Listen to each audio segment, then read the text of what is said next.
So hello everyone. I am Modi Kumar Giriya, faculty of SKG coaching centre. और आज हम पढ़ने वाले हैं संस्कृत का पहला चैप्टर, ठीक है ना। तो यदि आप क्लास 10th के स्टूडेंट होंगे तो आप संस्कृत क्या है, हमारा एक सब्जेक्ट है जिसको हमको पढ़ना पड़ता है। तो संस्कृत में हम बहुत सारे चैप्टर दिए हैं, तो यहाँ पर टोटली 14 चैप्टर दिया हुआ है, ठीक है। तो 14 चैप्टर में वन बाय वन सबको कवर करेंगे। तो यह हमारा पहला चैप्टर है, चैप्टर का नाम है मंगलम। तो मंगलम चैप्टर को हम वन बाय वन कवर करेंगे, इसके आगे की ओर भी। इसमें subjective objective totally question solve कराएंगे, ठीक है।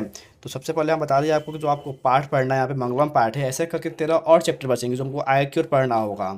जो बिहार बोर्ड में क्वेश्चन पूछता है इस केवल संस्कृत के बुक से, तो ऑब्जेक्टिव इस पर 40 से 50 ऑब्जेक्टिव रहता है। इस साल तो लगभग 60 ऑब्जेक्टिव आया था, वैसे 60% आया था मेरे ऑब्जेक्टिव। तो और जो हिंदी व्याकरण हो गया, संस्कृत व्याकरण हो गया, उससे पूछता है। तो केवल ऑब्जेक्टिव आपको 40 से 50 नंबर मिल जाता है इसमें। और जो सब्जेक्टिव होता है, जो 2 नंबर के क्वेश्चन आते हैं, वो भी 8 ठो आते हैं बनाने के लिए। और रहता है 16 ठो, बनाने में 8 होता है वैसे। तो 16 नंबर उससे मिल जाता है। टोटली आप यदि हिंदी को कवर कर ले रहे हैं, ये सॉरी संस्कृत के बुक को कवर कर ले रहे हैं, then you can easily find out the 60 to 65% marks in easy way. तो हम इसमें से कवर कर ले रहे हैं, तो 60 नंबर तो रखा हुआ है। और जो हिंदी व्याकरण आपको पढ़ाएंगे, इसी चैनल पे आपको मिल जाएगा हिंदी व्याकरण का भी वन बाय वन आगे की ओर हम उसको अपलोड करेंगे, ठीक है। तो इतना कर लेने से आपको क्या होगा कि हिंदी कंप्लीट हो संस्कृत कंप्लीट हो जाएगा। हिंदी व्याकरण संस्कृत व्याकरण मिलकर पढ़ा देंगे यहाँ पे, तो वो भी कंप्लीट हो जाएगा। तो यदि आपके पास बुक हो संस्कृत का, तो उसको ओपन कर लीजिए। इससे क्या होगा कि आपको और अच्छे से समझ में आएगा, ओके। तो जो पहला चैप्टर आप देख सकते हैं यहाँ पे, क्या नाम पाठ का, मंगलम पाठ है। पाठ स्टार्ट करने से पहले इसके बारे में हम आपको थोड़ा सारांश इसके बता दे रहे हैं कि यह पाठ क्यों पढ़ना है हमको, इसमें क्या क्या हमको नॉलेज मिलेगा पाठ को पढ़ने से। जो जो होता है ना ऑब्जेक्टिव क्वेश्चन, जो बेसिक ऑब्जेक्टिव क्वेश्चन जो अक्सर एग्जाम में पूछ लिए जाते हैं, पहले उसको हम डिस्कस कर लेते हैं, देन हम चलते हैं यहाँ पे अपने पाठ पे। तो इसको वन बाय वन ऐसे हम कवर करेंगे। तो नीचे हम लगाएं अपना, देखिए। तो यहाँ पे मेंशन किए थे जो शॉर्ट्स नोट्स हैं यहाँ पे, वैसे नोट जो आपके एग्जाम में अक्सर पूछे जाते हैं सब, ठीक है ना। तो पार्ट 1 का ही है, मंगलम पाठ का ही है, क्लास 10th का बुक है आपका, मिला भी सकते हैं वहाँ से मंगलम पाठ का। तो देखिए सबसे पहला नोट यहाँ लिखे हैं हम यहाँ पे कि मंगलम पाठ, ठीक है ना। एग्जाम में पूछता है क्वेश्चन कि मंगलम पाठ कैसा पाठ है। तो मंगलम पाठ एक पद्यात्मक पाठ है, यानी पद्य जिसको हम गाना के रूप में गा सकते हैं, या स्टेंजा वाइज होता है। तो जो हम बोले पद्यात्मक यानी पद्य पाठ है ये। सेकेंड लिखे यहाँ पे कि कुल उपनिषद, जो हम ये पाठ पढ़ेंगे मंगलम पाठ, इसमें उपनिषद के बारे में बताया गया है। और उपनिषद से कुछ मंत्रों को लेकर इसमें वेद व्यास जी लिखे हुए हैं, ठीक है ना। तो कुल उपनिषद कितने होते हैं, तो 108 को तो होता तो है, परंतु हमको इस चैप्टर में आपके बुक में आपके इतना जाने कि आपको जीवन में बस 4 पढ़ना है आपको। इसके बाद आपको संपूर्ण जीवन में कभी इससे भेंट नहीं होगा उपनिषद से, ठीक है ना। तो वह जान लीजिए कि हाँ उपनिषद कितने होते हैं, टोटली 108 को होता है। जिसमें से हमारे 10th के क्लास का पहला जो चैप्टर है मंगलम, उसमें 4 उपनिषद के बारे में वर्णन किया गया है, चर्चा किया गया है, ठीक है ना। एग्जाम में पूछता है कि मंगलम पाठ में कुल कितने उपनिषद की चर्चा की गई है। 4 उपनिषद की चर्चा की गई है। पहला क्या है, ईशावास्य उपनिषद, कंठोपनिषद, मुंडकोपनिषद, एक होता है श्वेताश्वर उपनिषद, ठीक है ना। तो 4 उपनिषद हमको पढ़ने हैं इसमें। और लिखे यहाँ पे वेदों की संख्या, ये सबको मालूम होगा कि वेद कितने होते हैं। तो वेदों की कुल संख्या कितनी है, तो 4 होता है, ठीक है ना। टोटली 4 वेद, ऋग्वेद, यजुर्वेद, सामवेद, अथर्ववेद। तो 4 वेद होते हैं। वेदांग कितने होते हैं, एग्जाम में पूछता है कि वेदांग कितने होते हैं, वेदांग कितने हैं। तो वेदांग कहते किसे हैं, तो वेदों का जो अंग होता है ना, उसी को वेदांग के नाम से जानते हैं। तो टोटली वेदांग कितने, 6 वेदांग होते हैं। मंगलम पाठ में कुल मंत्र, तो आप जो पाठ पढ़ने वाले हैं इसमें स्टेंजर्स होता है ना आपका, अनुच्छेद जो बोलते हैं। तो मंगलम पाठ में कुल 5 मंत्रों के बारे में बताया गया है, सत्य के बारे में, आत्मा के बारे में, परमात्मा के बारे में, ठीक है ना। ये बताया गया ऐसे करके कुछ यहाँ 5 मंत्र हैं। उपनिषद के लेखक कौन है, तो उपनिषद पूछ दे, मंगलम पाठ पूछ दे, इन सब के लेखक कौन है, वेद व्यास जी हैं। तो लिखे हैं यहाँ पे कि उपनिषद लेखक कौन है, वेद व्यास। मंगलम पाठ के लेखक कौन है, तो वेद व्यास ही होंगे। वैदिक साहित्य का अंतिमवा भाग, जो किताब पढ़ाएंगे उसमें आपको मिल जाएगा कि वैदिक साहित्य का अंतिम भाग क्या होता है, दर्शन शास्त्र होता है। मंगलम पाठ में आप बताए थे कि 5 मंत्र हैं। तो मंगलम पाठ का जो पहला मंत्र है ना, वो लिया गया है ईशावास्य से।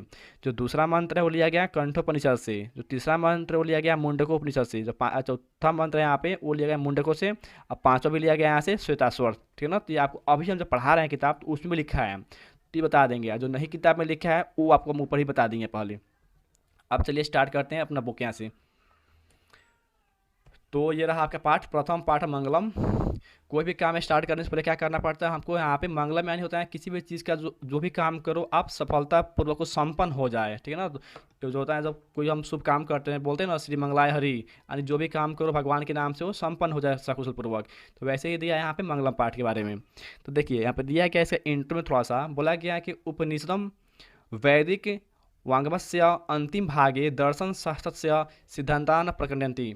यानी कि जो उपनिषद जो होता है, तो कितने होते हैं उपनिषद, तो यहाँ पे लिखा है कोई बच्चा हमारे बुक में यहाँ पे कि 108 होता है।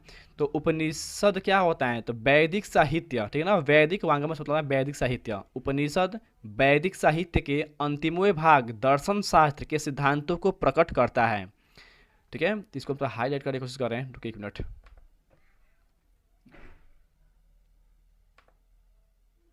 चलिए, तो दिया हुआ है यहाँ से कि उपनिषद क्या होता है, वैदिक साहित्य के अंतिमवें भाग दर्शन शास्त्र का सिद्धांतों को प्रकट करते हैं।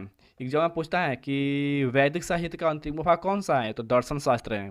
या ये पूछ देगा कि दर्शन शास्त्र किसका अंतिमवा भाग है, तो वैदिक साहित्य का अंतिमवा भाग है। आगे दिया गया यहाँ से कि सर्वत्र, यानी होता है सभी जगह, हम परम पुरुषस्य, यानी होता है परमात्मा, सर्वत्र परम पुरुषस्य परमात्मा महिमा प्रधानतया गीयते, सभी जगह परम पुरुष यानी कि परमात्मा के महिमा का गुणगान किया जाता है। ठीक है, लिखा है यहाँ पे कि सभी जगह सर्वत्र परम पुरुषस्य परमात्मा महिमा प्रधानतया गीयते, सभी जगह परम पुरुष यानी कि परमात्मा के महिमा का गुणगान किया जाता है या गुणगान करते हैं। आगे दिया है हमसे यहाँ से कि तेन परमात्मा जगतम व्याप्तम अनुशासितम सस्ते, यानी कि जो ये संसार है, जो ये जगत के मतलब क्या होता है, जगत जो होता है पर्यायवाची शब्द हैं, इसको हम लोग जगत को संसार भी बोलते हैं, भू भी बोलते हैं, धरा भी बोलते हैं, पृथ्वी बोलते हैं। परमात्मा ने हो गया ईश्वर, भगवान, अल्लाह, जो भी हो आपको सुने यहाँ पे। तेन यह संसार, यह बोला गया है कि जो यह संसार है, जगत है, जो पृथ्वी है, धरा है, यह परमात्मा के द्वारा व्याप्त हैं, यानी इसमें परमात्मा कण कण बसे हुए हैं। यह संसार जो है परमात्मा द्वारा अनुशासित है। एग्जाम में कितना बार पूछ चुका है कि यह संसार किसके द्वारा अनुशासित या व्याप्त हैं, तो आंसर टिक मारेगा वहाँ पे कि परमात्मा द्वारा यह संसार अनुशासित है। ठीक है ना।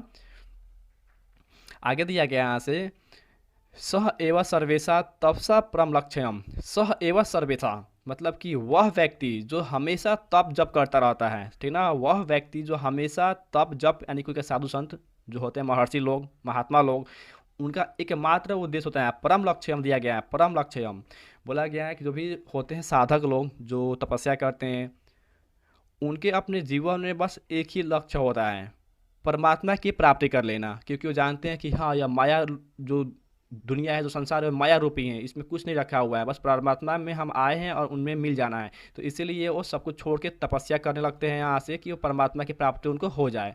तो एग्जाम में पूछ दे कि साधक का परम लक्ष्य क्या होता है, तो परमात्मा में विलुप्ति, ठीक है ना, होगा परमात्मा में मिल जाना। नेक्स्ट दिया यहाँ से बोला कि अस्मिन पाठे, यानी इस पाठ में, अस्मिन पाठे मीन्स इस पाठ में, परमात्मम परा उपनिषदम पद्यात्मक, अभी बताए थे आपको वो कि कैसा पाठ है, तो पद्यात्मक पाठ है। ठीक है ना, लिखा है यहाँ पे कैसा पाठ है, पद्यात्मक पाठ, हम गाना के रूप में गा भी सकते हैं, जो हम सुना भी देंगे यहाँ पे गा के। पढ़िए पहले ध्यान से। अस्मिन पाठे परमात्मा परा उपनिषदा पद्यात्मक पंच मंत्रम संकलिता संति, यानी कि इस पाठ में जो हम पढ़ने वाले हैं पद्यात्मक पाठ है, और इस पाठ में 5 मंत्र को लिया गया है। कहाँ से लिया गया है बाबू, तो लिया गया उपनिषद से। ठीक है ना। पूछ दे कि मंगलम पाठ में जो मंत्र लिए हैं वो कहाँ से लिए गए हैं, तो उपनिषद से मंत्र लिए गए हैं। 5 मंत्र लिया गया है। अब 5 का नाम बता दिया आपको यहाँ से हम। ईशावास है, कंठो है, मुंडको है, श्वेताश्वर है। अब मुंडको से 2 मंत्र लिया गया है, इसलिए टोटली 5 मंत्र है, बट उपनिषद 4 ही है। चलिए पहला मंत्र देखते हैं यहाँ से अपना, जो फर्स्ट दिया है यहाँ से मंत्र। 1 मिनट रुकिए, इसको हाईलाइट करना पड़ेगा हमको थोड़ा सा। चलिए देखते हैं यहाँ से पहला जो दिया है मंत्र यहाँ से हमारा, हिरण्मयेन पात्रेण, हिरण्मयेन पात्रेण सतस्य पिहित मुखम। तो हिरण का हितना का मतलब होता है हिरण, हिरण मतलब होता है सोने, ठीक ना, स्वर्ण जो होता है सोना, स्वराभूषण। मयन पात्रेण यानी सोने जैसा, ठीक ना, सोने के समान, सोने के स्वरूप। हिरणमयन पात्रेण का मतलब क्या होता है, बर्तन जो होता है, पात्र बोलते हैं उसको। तो बोला क्या है कि हिरणमयन पात्रेण यानी सोने के बर्तन से, स्वर्ण के बर्तन से, सतस्य पिहित मुखम, सत्य के मुख को ढक दिया गया है। ठीक है, सोने रूपी बर्तन से सत्य के मुख को ढक दिया गया है। जो कि वर्तमान में एग्जाम्पल में आप समझे तो जो भी होता है कि आप कोई और देखते कि हाँ यहाँ पे गलत हो रहा है, लेकिन कोई भी आता है अधिकारी चेक करने के लिए तो उसको भी वहाँ पे रिश्वत खिला के क्या किया जाता है, उसके मुख को बंद किया जाता है। तो वही बोला गया है यहाँ से कि जो सत्य का मुख होता है ना बाबू, वो हिरणमयन पात्र यानी कि सोने के पात्र यानी बहुत सारे पैसे देकर उनको बंद करा दिया जाता है।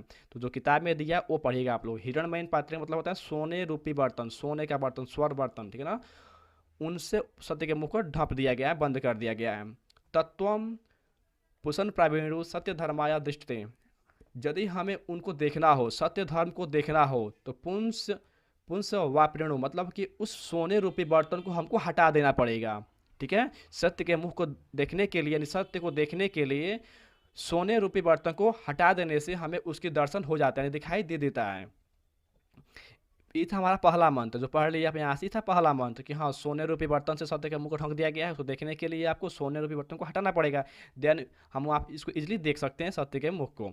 चलिए इस पर जो ऑब्जेक्टिव पूछना वो सुन लीजिए आप लोग। पहला पूछना ऑब्जेक्टिव कि मंगलम पाठ का पहला मंत्र कहाँ से लिया गया है। तो ऑप्शन जहाँ मिलेगा ना ईशावास्य उपनिषद, उसी को टिक मार देना वहाँ से, ठीक है ना। तो मंगलम पाठ का जो पहला जो मंत्र था यहाँ से, पहला मंत्र कहाँ से लिया गया है तो ईशावास्य उपनिषद से लिया गया है।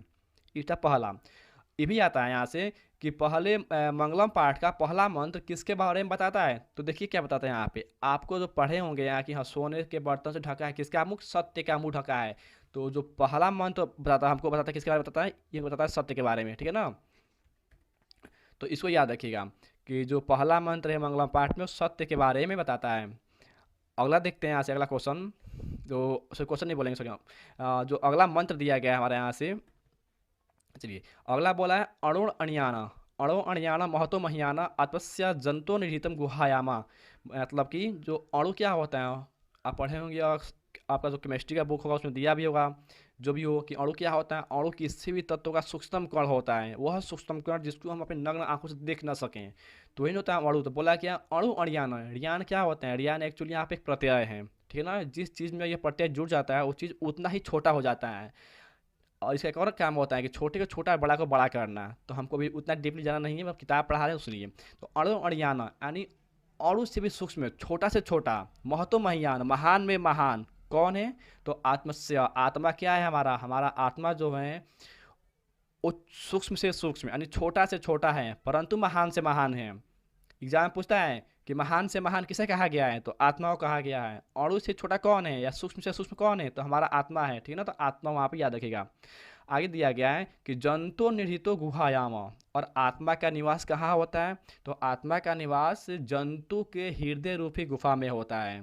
यहाँ पे हम जंतु बोले ना कि मनुष्य बोले ना कोई ठीक बोले, जंतु मतलब हर एक छोटे बड़े जीव जंतु के अंदर हृदय तो होता होगा, तो उन्हीं के हृदय के अंदर आत्मा का निवास होता है। एग्जाम में पूछा गया है कि आत्मा का निवास स्थान कहाँ बताया गया है तो आत्मा का निवास स्थान जंतु के हृदय रूपी गुफा में है, ठीक है ना। गुहा यहाँ का मतलब होता है गुफा। आगे दिया गया वो आगे देखते हैं यहाँ से अपना, तम क्रतु पश्यति वित शोको, तम क्रतु इसका वो दो मतलब होता है। ये भी होता है कि हाँ विद्वान लोग जो होते हैं ना, जो विद्वान हो गया जिनके पास उपराप्ति हो गई है, जो जान चुके हैं कि ये दुनिया में कुछ नहीं है मोह माया के अलावा, वो होते हैं विद्वान अपने आप में। तो विद्वान पश्चात यानी पश्चाताप करना, वीत शोको यानी वीत सॉरी शोक रहित होकर के, जिनके अंदर कुछ मोह ना हो, कुछ माया ना हो, कुछ लालच ना हो, कुछ भय ना हो, वो होते हैं शोक रहित इंसान। तो बोला गया यहाँ से कि जो विद्वान लोग होते हैं वो आत्मा को किसको पश्चात या वित शोको, वो आत्मा को शोक रहित होकर देखते हैं। मतलब कि मान लीजिए कि किसी की मृत्यु हो जाने पर, किसी के जन्म हो जाने पर, जो भी हो वहाँ पे, तो उनको ना खुशी होती है ना दुख होता है। वो ये मान लीजिए किसी की मृत्यु हो जाए तो विद्वान यही ना सोचेंगे कि हाँ वो आत्मा क्या हुआ, आत्मा उस शरीर से अलग हो गया है, वो प्राणात्मा में मिल गया है, विलीन हो गया है, ठीक है ना। उनको ये नहीं लगेगा कि हाँ ये दुनिया छोड़ चला गया है, उनको ये लगेगा कि हाँ जो हमारा आत्मा कहाँ से मिला है, भगवान का देन है, फिर उन्हीं में विलीन हो गया है। तो ये किसकी सोच होते हैं, विद्वान जो होते हैं ऋषि मुनि हो गए उनकी सोच होती थी। तो बोला गया यहाँ से कि विद्वान लोग क्या होते हैं आत्मा को शोक रहित होकर देखते हैं। आगे दिया कि धातु प्रसादन दानतम सॉरी धातु प्रसादनम हिमाम मतम, मतलब कि हो गया यहाँ से कि जो तुच्छ बुद्धि वाले लोग होते हैं, भी उससे पढ़ा जाता है कि जो तुच्छ बुद्धि यानी कम बुद्धि वाले लोग होते हैं, जो थोड़ा यदि उन्हें आत्मा का ज्ञान हो जाए, वो आत्मा के बारे में जान जाए, वो भी इससे प्रभावित होकर के शोक रहित हो जाते हैं, यानी उनको भी अब वहाँ पे कुछ मुँह माया में नहीं रहता इस दुनिया से, ठीक है। तो तो यह जो पूछता है इस क्वेश्चन क्या पूछेगा कि अणु से छोटा कौन है, तो आत्मा है। महान में महान कौन है, आत्मा है। आत्मा का निवास कहाँ होता है, तो जंतु के हृदय रूपी गुफा में होता है। बीत ऐसा शोक रहित होकर कौन क्या देखते हैं, तो साधक लोग जो होते हैं, जो विद्वान लोग होते हैं, वो आत्मा को शोक रहित होकर देखते हैं। नेक्स्ट क्वेश्चन पूछता है कि मंगलम पाठ ये कौन सा मंत्र है, ये सेकंड मंत्र है, ठीक है ना, ये सेकंड मंत्र था ये वाला, एक्चुअली ये वाला सेकंड मंत्र है। तो जो मंगलम पाठ का द्वितीय मंत्र किसके बारे में बताता है, तो ये आत्मा के बारे में बताता है, आत्मा के निवास स्थान के बारे में बताता है, ठीक है ना। तो आत्मा है, आत्मा कहाँ रहता है, जंतु के हृदय रूपी गुफा में रहता है, तो आत्मा के बारे में बताता है। हमारा सेकंड जो मंत्र है यहाँ पे कहाँ से लिया गया है बाबू, तो ये लिया गया कंठोपनिषद से। कहाँ से लिया गया, कंठोपनिषद, जो कि हमारा दूसरा उपनिषद था, ठीक है ना, इसको याद रखिएगा। नेक्स्ट देखते हैं 3 नंबर यहाँ से आगे दिया गया है सत्यमेव जयते, मतलब होता है इसका कि सत्यमेव जयते। जो भी होते हैं सरकारी ऑफिसर ना, उनके ऑफिस में एक बोर्ड लगा होता है, चाहे उनके वर्दी में जो होता है, हमारे होते हैं जो होता है सुरक्षा बल हो गया, पुलिस वाले जो होते हैं, उनके भी जो ड्रेस होता है ना, उस पर लिखा होता है सत्यमेव जयते, लेकिन उनको तो कुछ घंटा फर्क नहीं पड़ता है उसे। दिया है सत्यमेव जयते, मतलब कि सत्य की सदैव जीत होती है। सत्यमेव, सत्य अपने आप में महान है और सत्य की सदैव जीत होती है। नानृतम, असत्य की कदापि नहीं, ठीक है ना। इसका हिंदी अर्थ होगा कि सत्य का सदैव जीत होता है, असत्य की नहीं। सत्येन पंथा विततो देवयाना, ठीक है ना। सत्येन पंथा मतलब होता है मार्ग, रास्ता। विततो मतलब होता है जाना। देवयान मतलब देवलोक, मतलब कि हो गया कि सत्य ही एकमात्र ऐसा रास्ता है जिससे हम देवलोक जा सकते हैं, ठीक है ना। देवलोक प्रशस्त होने के लिए, जाने के लिए सत्य ही एकमात्र रास्ता है, एक पथ है। आगे दिया है एना क्रम नंत्रिस्यो हप्त कामा, और जो ऋषि लोग होते हैं, जो ऋषि मुनि होते हैं, वो क्या करते हैं, तो सत्य के मार्ग पे चल के इसको प्राप्त करते हैं, यानी अपने आप को अधीन कर लेते हैं, देव लोग जाने के अधीन हो जाते हैं। तो ये पूछ दिए एग्जाम में, आपको भी सुन लीजिए। यत्र तत्र सतस्य प्रणिधानम, यानी या जो यत्र तत्र सतस्य, यानी अभी जो क्या होता है, सत्य ही सबसे बड़ा यहाँ पे धर्म में है, एक रास्ता है जिसको अपना लेने से, मान लेने से हम लोग देवयान यानी कि देवलोक तक जा सकते हैं, ठीक है ना। तो ये जो था हमारा थर्ड मंत्र था मंगलम पाठ का, ये लिया गया है मुंडको उपनिषद से। थर्ड मंत्र क्या लिया गया है, मुंडको से लिया गया है। और इसमें हमें किसकी जानकारी मिलती है, तो इससे भी हमें सत्य की जानकारी मिलती है, ठीक है ना। सत्य की जानकारी मिलती है थर्ड वाले से भी, यानी तृतीय जो होता है, तीसरा जो मंत्र है वो भी सत्य के बारे में ही उजागर करता है। अगला देखते हैं चौथा मंत्र जो दिया है, आज चौथा से एग्जाम में बहुत बार क्वेश्चन पूछा गया है, उसको ध्यान से देखिएगा।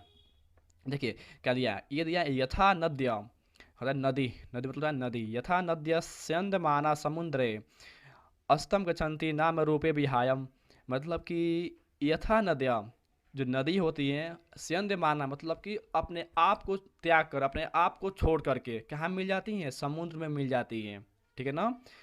अष्ट गच्छन्ति नाम रूपे विहाय, यानी अपने नाम और रूप को छोड़ करके नदी क्या होती है, समुद्र में मिल जाती है।